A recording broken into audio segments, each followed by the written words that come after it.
مسلک اہل حدیث میں آنے کے لیے اللہ نے کیسے عجیب انداز لوگوں کو بتلا دیے ہیں۔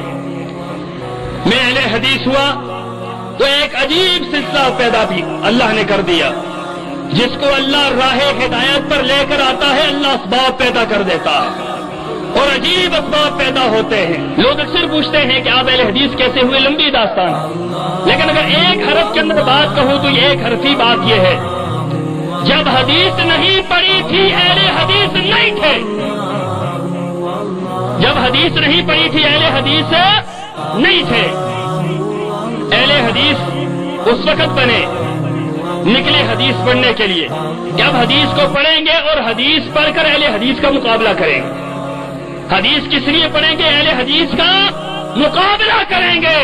خدا کی قسم ہے، جب میں حدیث پڑھنا شروع ہوا میں نے دیکھا بخاری شریف کو اٹھایا، وہاں پر مجھے اہل حدیث کا مسلک نظر آیا، مسلم شریف کو اٹھایا اہل حدیث کا مسلک نظر آیا، ابو داؤد نسائی ترمذی کو اٹھایا اہل حدیث کا مسلک نظر آیا، صحاح ستہ دوسرے درجے تیسرے درجے چوتھے درجے کی کتابوں کو اٹھایا، وہاں پر مسلک اہل حدیث نظر آیا۔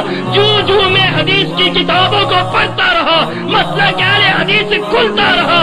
اگر ایک بات کے اندر میں اپنی داستان بیان کروں تو یہ بات میں کہہ سکتا ہوں، جب میں نے حدیث نہیں پڑھی تھی میں اہل حدیث نہیں تھا، جب میں نے حدیث پڑھنی شروع کی اللہ نے اس کی برکت سے مجھے اہل حدیث بنا دیا۔ یہ روتے ہیں، کہتے ہیں حدیث نہ پڑھو گمراہ ہو جاؤ گے۔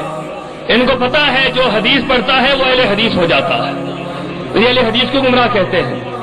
مدارس کے اندر حنفیوں کے مدارس میں 8-7 سال تک 8 سال کے نصاب میں 7 سال تک فقہ کو پڑھایا جاتا ہے، منطق کو پڑھایا جاتا ہے، فلسفے کو پڑھایا جاتا ہے، علم العروض شاعری کو پڑھایا جاتا ہے، مختلف دیگر چیزیں پڑھائی جاتی ہیں، قرآن کی تفسیر پڑھائی جاتی ہے۔ 7 سال کے اندر مختلف علوم پڑھائے جاتے ہیں۔ 7 سال میں جب بندہ پکا ہو جاتا ہے، جب اس کا عقیدہ نظریہ پکا ہو جاتا ہے، 8ویں سال میں پھر صرف 1 سال کے اندر حدیث کی 6 کتابیں سامنے رکھ دی جاتی ہیں، ان کا دورہ کروا دیا جاتا ہے۔ اور ہم نے پوچھا اپنے اساتذہ سے، ہم نے کہا استاد جی یہ بات بتلائیں، ہم نے فقہ پڑھ لی ہے اب حدیث پڑھنے کی کیا ضرورت ہے؟ کہنے لگے ہاں ہم نے فقہ پڑھا دی ہے، آپ نے فقہ پڑھ لی ہے، اب حدیث پڑھنے کی ضرورت نہیں ہے، لیکن حدیث ہم اس لیے پڑھا رہے ہیں تاکہ برکت پیدا ہو جائے۔ تاکہ کیا پیدا ہو جائے؟ برکت پیدا ہو جائے۔ ہمارے ہاں برکت کے لیے 2 گروہ موجود ہیں، ایک قرآن کو برکت کے لیے پڑھتا ہے، دوسرا حدیث کو برکت کے لیے پڑھتا ہے۔ عمل کے لیے پڑھتے، عمل کے لیے پڑھے، خدا کی قسم ہے ان کا نظریہ بھی تبدیل ہو، ان کا عقیدہ بھی تبدیل ہو۔ عمل کے لیے نہیں پڑھتے ہیں، اسی لیے قرآن بھی پڑھیں گے شرک بھی کریں گے، قرآن بھی پڑھیں گے لاہور علی حجویری کے دربار پر جا کے سجدے بھی کریں گے، قرآن بھی پڑھیں گے علی حجویری کے دربار پر جا کر پیشانی بھی رگڑیں گے، قرآن بھی پڑھیں گے دولہ شاہ کے دربار پر جا کر نظر و نیاز بھی دیں گے، قرآن بھی پڑھیں گے بڑی امام کے دربار پر جا کر بڑی بڑی کے نعرے بھی لگائیں گے، قرآن پڑھیں گے چولے لال کے دربار پر جا کر وہاں پر مجرا بھی ڈالیں گے، قرآن بھی پڑھیں گے لال شہباز کے دربار پر جا کر وہاں پر چادریں بھی چڑھائیں گے، اس لیے کہ قرآن کو برکت کے لیے پڑھتے ہیں۔ جو قرآن کو برکت کے لیے نہیں نظریے اور عقیدے کے لیے پڑھتے ہیں، جو حدیث کو برکت کے لیے نہیں نظریے اور عقیدے کے لیے پڑھتے ہیں، رب کعبہ کی قسم ہے وہ اہل حدیث ہو جاتے ہیں۔ سوچنے کی بات یہ ہے 4 امام کس طرح ٹھیک ہو سکتے ہیں؟ زمین و آسمان کا فرق ہے۔ صرف ایک نماز کو اٹھا کر دیکھو، تکبیر تحریمہ سے نماز شروع ہوتی ہے اور سلام پر نماز ختم ہوتی ہے۔ نماز کو اٹھا کر دیکھو، ایک نماز کے مسئلے پر 700 جگہ پر اختلاف نظر آتا ہے، 700 جگہ پر ایک حرف پر اختلاف موجود ہے۔ اماں کا طہارت میں اختلاف، وضو میں اختلاف، نیت میں اختلاف، سنت میں اختلاف، فرائض میں اختلاف، واجبات میں اختلاف، سورہ فاتحہ میں اختلاف، نامین میں اختلاف، رفع یدین میں اختلاف، تورک میں اختلاف، بیٹھنے میں اختلاف، کھڑے ہونے میں اختلاف، سارے کے سارے مختلف ہیں، لیکن جب پوچھا جائے کیا ہے کہتے سارے حق پر ہیں۔ میں حیران ہوا، میں نکل کھڑا ہوا تحقیق کے لیے کہ تحقیق کرنی چاہیے، کون حق پر ہے کون نہیں ہے۔ اور خدا کی قسم ہے میں یہ بات آپ سے کہہ دوں کہ جو شخص نیوٹرل ذہن کر کے صاف ذہن رکھ کر جو تحقیق کے لیے نکلتا ہے، میرا ایمان ہے کہ اس کی منزل اہل حدیث پر آ کر رک جاتی، تو اہل حدیث بن جاتا ہے۔ اب میں کیا دیوبندی علماء کے پاس، اپنے خاندان کے بڑے بڑے علماء ہیں ان کے پاس گیا، دیوبندی علماء کے پاس جاتا، ادھر سے اہل حدیث علماء کے پاس آتا، ان کے دلائل لیتا، ادھر آتا، ان کے دلائل لیتا، ادھر جاتا۔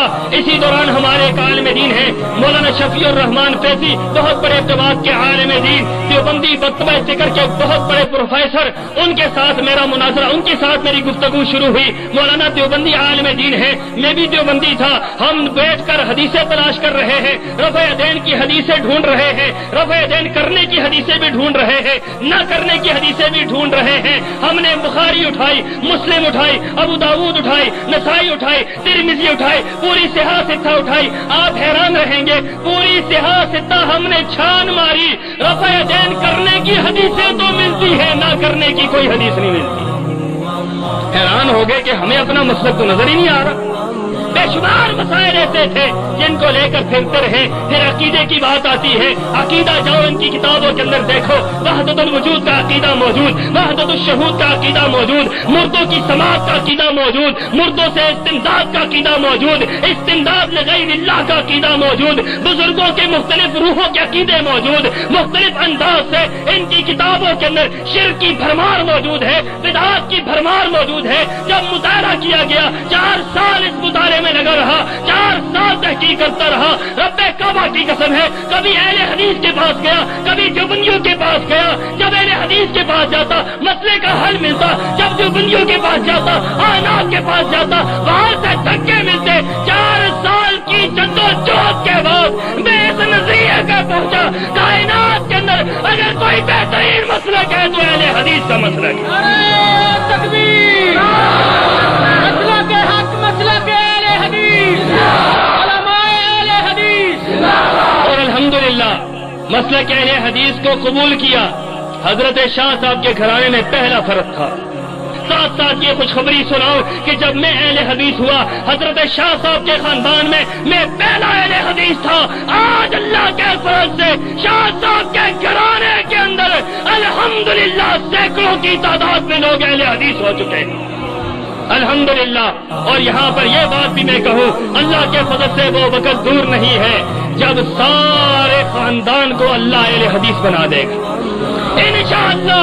پوری دنیا کے اوپر اگر کوئی مسلک قائم رہے گا اللہ کے فضل سے اہل حدیث پر رہے گا، کیونکہ اہل حدیث سچ ہے، اہل حدیث حق پر ہے، اہل حدیث صحیح ہے۔ کائنات کے اندر اگر کوئی گروہ بہترین ہے تو اہل حدیث کا گروہ ہے۔ یہی بات آپ کے سامنے رکھ رہا ہوں۔ لوگوں تحقیق کرو، خدا را تحقیق کرو، آؤ تحقیق کے میدان کی طرف، آؤ قرآن اور حدیث کی طرف، آؤ ائمہ کی تقریر کے پٹوں کو گلے سے اتار دو، آؤ ائمہ کی تقریر کو گلوں سے اتار دو، آؤ ائمہ کے معاملات کو اپنے زندگیوں سے نکال دو۔ بات ماننی ہے تو رسول اللہ کی مانو، عبادت کرنی ہے تو اللہ کی عبادت کرو۔